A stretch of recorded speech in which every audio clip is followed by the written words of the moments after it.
दोस्तों, इस वीडियो में हम BCom honours semester 1 management principles and applications का पीवाईक्यू डिस्कस करेंगे। आइए पहले इसके सिलेबस पर नज़र डाल लेते हैं। इसमें जो पहली यूनिट है, इसके अंदर जो लेसन्स हैं, आप मैनेजमेंट के बारे में पढ़ोगे। इसके थॉट्स क्या होते हैं, इसका इंट्रोडक्शन क्या होता है और इसके कुछ न्यू क्लासिकल और मॉडर्न स्कूल जो के थॉट्स हैं वो पढ़ोगे।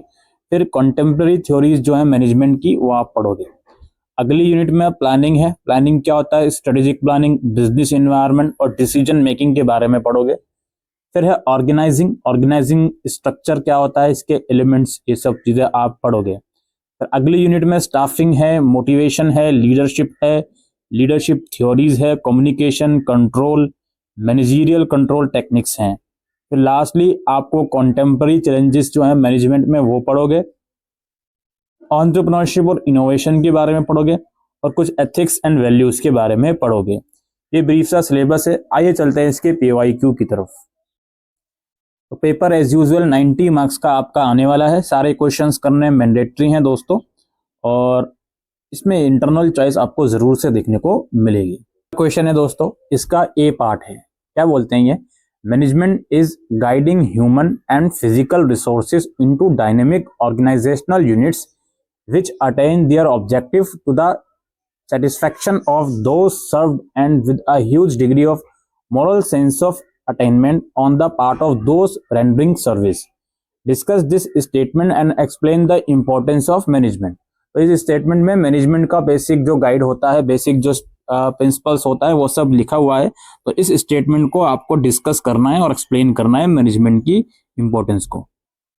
इसका भी पार्ट है, what are the 5 basics dimension of coordination mechanism in organization identified by Henry Mintzberg, elaborate by giving examples। जो भी 5 बेसिक डायमेंशन है कोऑर्डिनेशन मैकेनिज्म के, वो आपको बताने हैं एग्जांपल्स के साथ। ये 2 पार्ट होगा इसके इंटरनल चॉइस में क्वेश्चन है। इसका ये पार्ट है, what are the main conclusion that can be drawn from the Hawthorne experiments, discuss critically the relevance of these experiments for management and organizational behavior today। इसका B part है, discuss the nature of managerial competencies, also elaborate the 2 major managerial competencies approaches। ये question number 1 समाप्त हुआ, जो कि obviously 18 marks का था।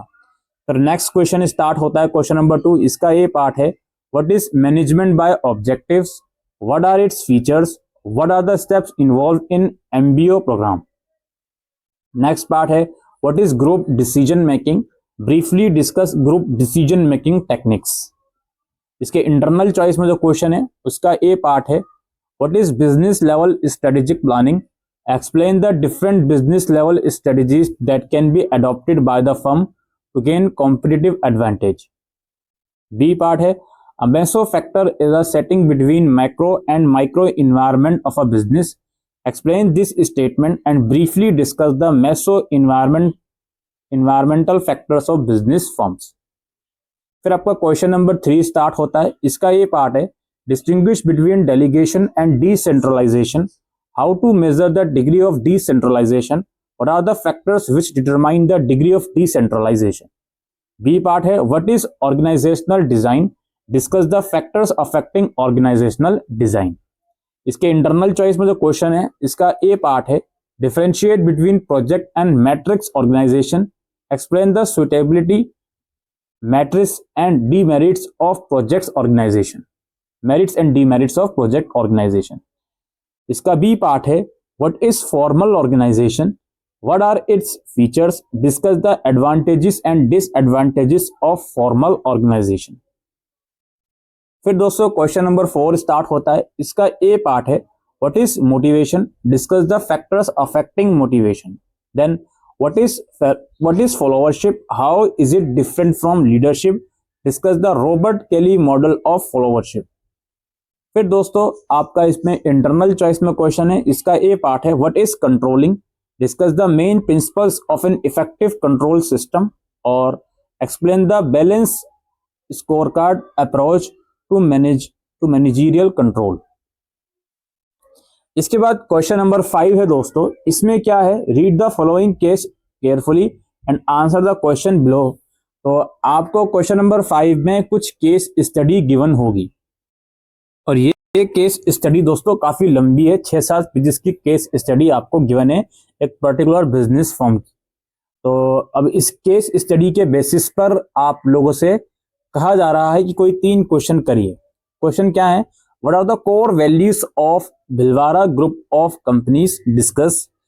Textile company के बारे में सारी इंफॉर्मेशन है, कहां से इन्होंने शुरू करा, फिर क्या डेवलपमेंट हुआ, वो सब चीजें। नेक्स्ट है give a brief overview of CSR initiatives of Bhilwara group of companies, और what are the initiative taken by Bhilwara group in the field of education, healthcare and environment and other areas elaborate, or what has been done by Bhilwara Group in sustainable development elaborate।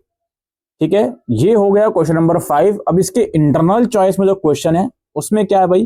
Right brief note on any 2 of the 3 provided question. 3 में से किन्हीं 2 पर brief note लिखना है।